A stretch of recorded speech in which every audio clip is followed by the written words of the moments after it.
Maaf ya, karena kalau tidak disampaikan begitu juga tidak akan mengerti juga ya.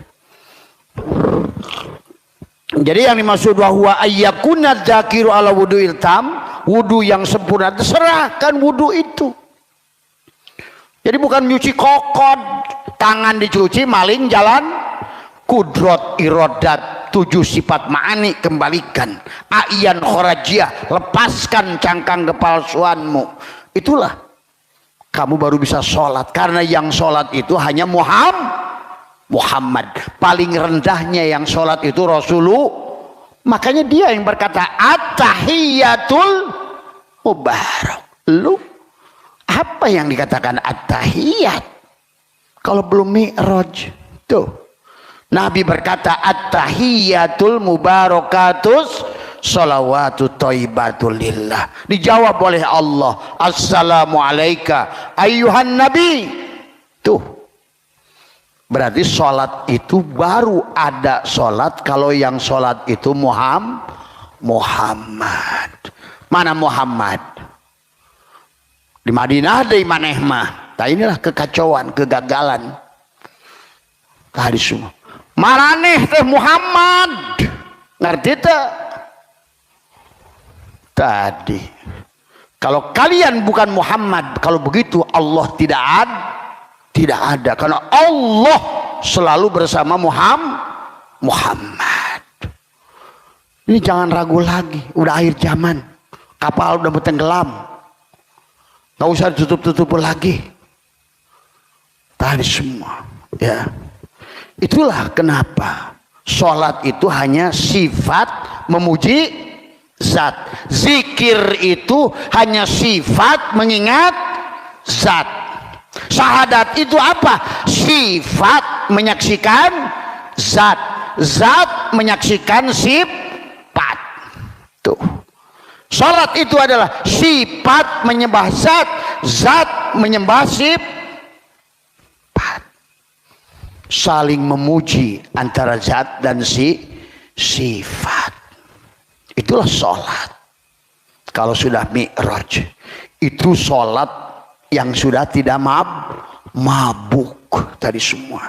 Contohnya sholat mabuk, pahala mabuk tuh.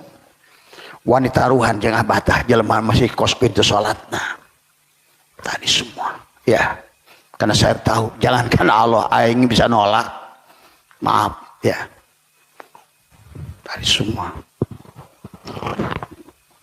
maka kata Abah, hanya Abah saya itu bisa menjamin neraka semua orang. Coba ngerti nggak siapa yang jamin itu? Kenapa dia menjamin neraka seluruh makhluk ini kalau perlu? Karena dia bukan dia. Tadi semua, bahkan siksa kubur sedunia saya jamin, kata saya. Pernah dengar? Coba, mau kira-kira Bapak Si Pijar melakukan itu? Tidak. Siapa yang ngomong ini? Pahami itu. Hanya dia yang boleh ngomong itu. Tadi semua. Karena oonnya manusia nggak sadar-sadar tentang siapa dirinya. Kapan mau bangun dari tidur? Kata Nabi, an-nasu niyamun wa idamatu indahu, tetap molor. Nabi sudah mengajarkan, Allah sudah menceritakan, Allah sudah menyatakan, hanya hamba Allah yang akan dijalankan oleh Allah. Tadi udah nggak usah takut lagi neraka. Nggak usah lagi takut dengan siksa kubur. Fokus, kembalikan hakikat Allah pada Allah. Maka dunia ini menjadi Allah sudah mengatakan wasari'u ila magfirati mir rabbikum wa jannatin arduhas samawati wal ar. Arduhas samawati wal ar, surga seluas langit dan mana nerakanya, mana siksa kuburnya. Kalau kamu sudah mengerti semua isi dunia ini adalah surga sebetulnya. Karena tadi ditafsirkan oleh orang-orang oon yang nggak ngerti, orang mati, orang tidur, akhirnya tidak mengerti. Tadi tidak bisa mengaitkan satu hadis dengan hadis, Quran dengan Quran, Quran dengan hadis. Apa mana doa, da'aya da'u, menghadirkan. Apa mana sholat, as-sholat lidikri, tapi as-sholat juga doa. Dan kenapa untuk dikir itu harus pakai wudhu yang wudhu sampurna itu hilangkan, telanjangi. Kita mesti telanjang dan benar-benar bersih. Itulah kenapa kata Abah, sibgot Allah sobago go masa, supaya kamu sekarang sudah dicelup, dilebur dengan pakaian Allah. Itulah pada saat kamu tubadil, kamu seraskan la hayyun la ilmun la sami'un la basirun la qadirun la muridun la mutakallimun la maujudun bihaqi illallah. Tuh, itulah yang kata Allah, yang kata Nabi, al ihsanu an ta'budallah ka'annaka tarah. Ihsan itu engkau beribadah kepada Allah seolah-olah kamu melihat. Seolah-olah, iya, seolah-olah itu diartikan seolah-olah yang melihat Allah, melihat dirinya seolah-olah kamu yang melihat gitu loh. Ngerti nggak?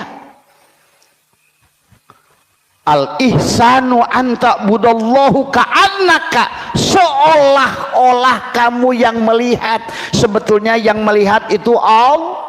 Pada saat kamu melihat, Allah sedang melihat lewat matamu. Pada saat kamu mendengar, Allah yang sedang mendengar lewat telingamu. Tuh, makanya seolah-olah kamu seolah-olah kamu ini kan.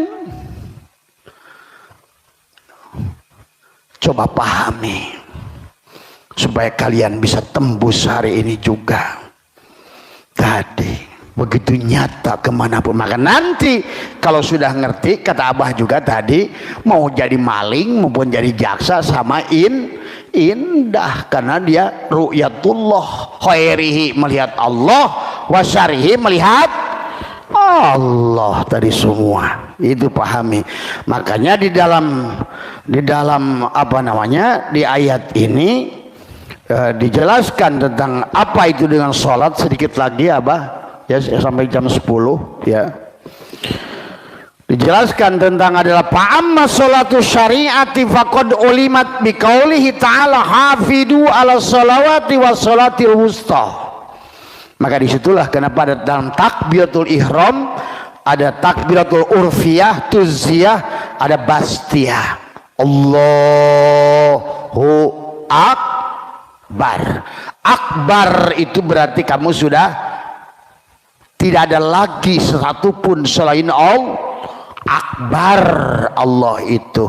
Maka itulah disebut takbiratul ihram, karena kamu sudah menutup diri dohirmu, a'yan khoraziyahmu dikembalikan kepada a'yan sabitoh ruh, dan biarkan Muhammad Rasulullah ruhmu yang melaksanakan sholat.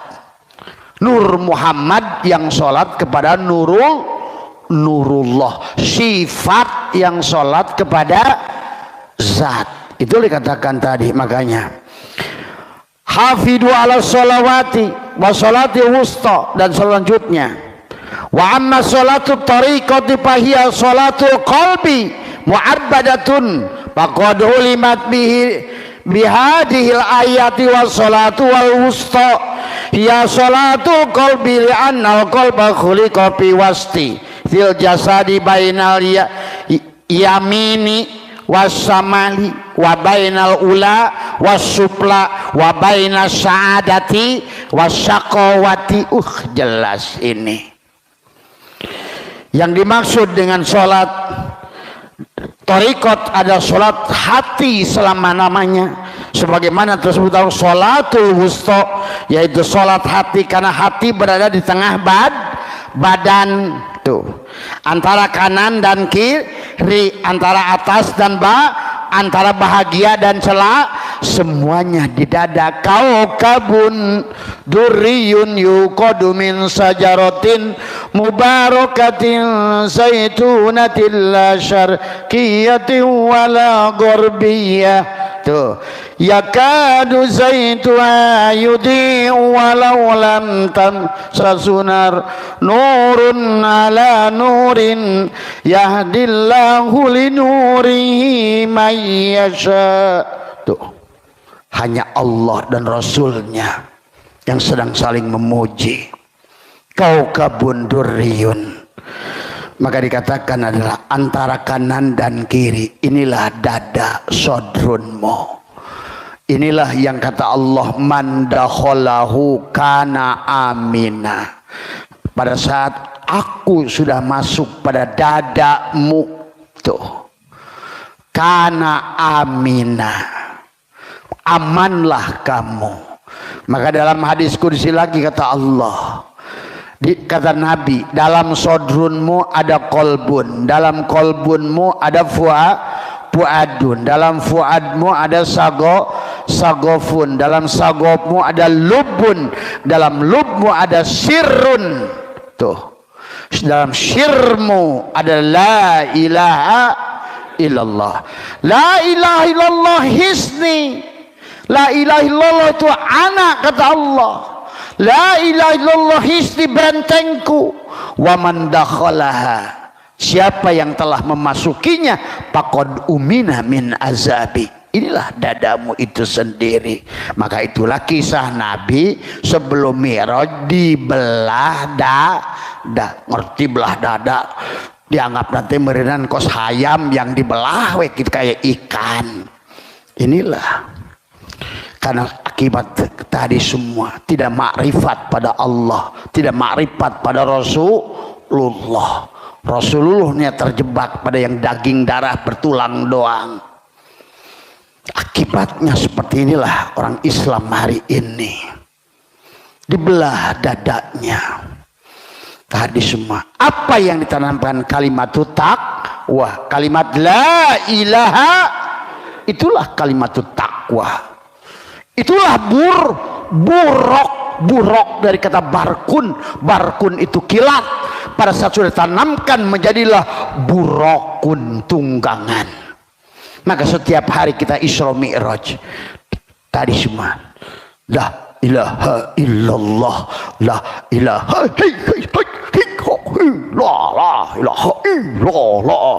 illallah. Nanjak. Pada saat ketemu tanjakan gak masalah, karena sudah melepaskan kepemilikan.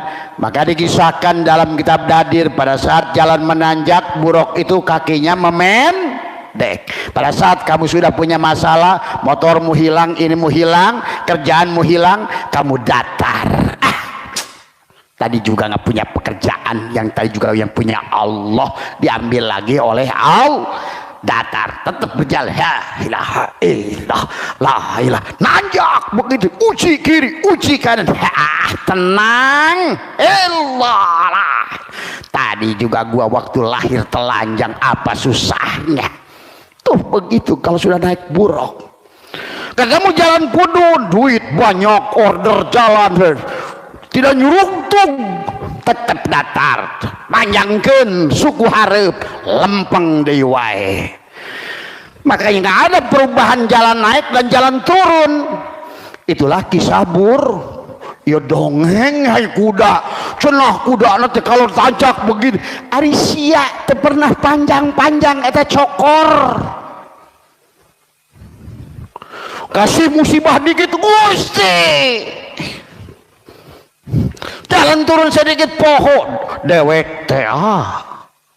Itulah makhluk dedemit hungkul di dalam dunia, karena dia nggak pernah naik buruk. Tadi semua tiap hari burukun barkun tadi ya. Maka itulah ya, maka dikatakan ada di tengah-tengah dada. Tadi lain nyebutkan Allahu hakeplek itu juga. Itu ngerti hakikatnya. Tadi apa yang menyebutkan Allahu di hatimu itu? Emang ada perubahan? Bukan di situ substansinya. Tembuskan lagi tadi.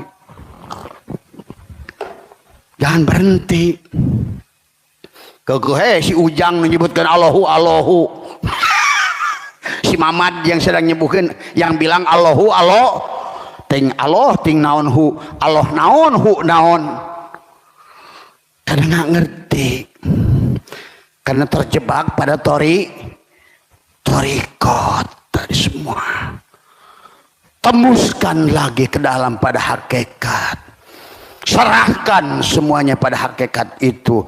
Maka dikatakan di sini, katakan yang disebut dengan apa namanya, wa amma sholatu tariqati fahiya sholatul qalbi, adalah sholat hati, jantung tadi semua adalah mu'abbadatun faqad ulimat bihadhil ayati wa sholatil wusta, adalah sholatnya yang selamanya. Maka dikatakan di sini apa tadi? Wa amma sholatu adalah apa? Mu'abbadatun. Mu'abbad artinya sholat yang berkekekalan. Nah, itulah yang diperintah Allah. Makanya tadi aqimi sholat. Kenapa aqimi sholat? Fi'lun amrinnya aqoma yukimu iqomatan. Kenapa diartikan fi'lun amrinya qoma yakumu kiaman? Akhirnya orang asal berdiri saja beres, cubar, alhamdulillah udah sholat. Cek malaikat kepret jadi lutung sia. Tadi semua. Itulah kenapa sholat perintahnya akoma, bimana mutaaddi. Karena mu'abbadatun, kalau sudah sadar. Napas masuk, napas keluar, sirullah, nurullah. Allah ya Karim tadi semua. Inilah yang terjadi hari ini ya. Kenapa kama qala inna quluba bani adam baina usbu'aini min asabi'ir rahmani yuqallabuha kaifa yasha. Dikatakan sesungguhnya hati manusia ada di antara dua jari-jari Allah. Allah membolak-balikan sesuai dikehendaki. Inilah di dada ini. Maka dikatakan oleh Tuan Abdul Qadir, kalau begitu sebetulnya yang diutamakan itu sholat qol, karena Allah tidak membolak-balikan badan, yang membolak-balikan hati. Tuh. Maka itulah la sholata illa bihuduril qalbi. La tasyihu ibadah illa bima'rifatil ma'bud. Begitu dalilnya tadi. Karena an-nasu niyamun, karena manusia tidur.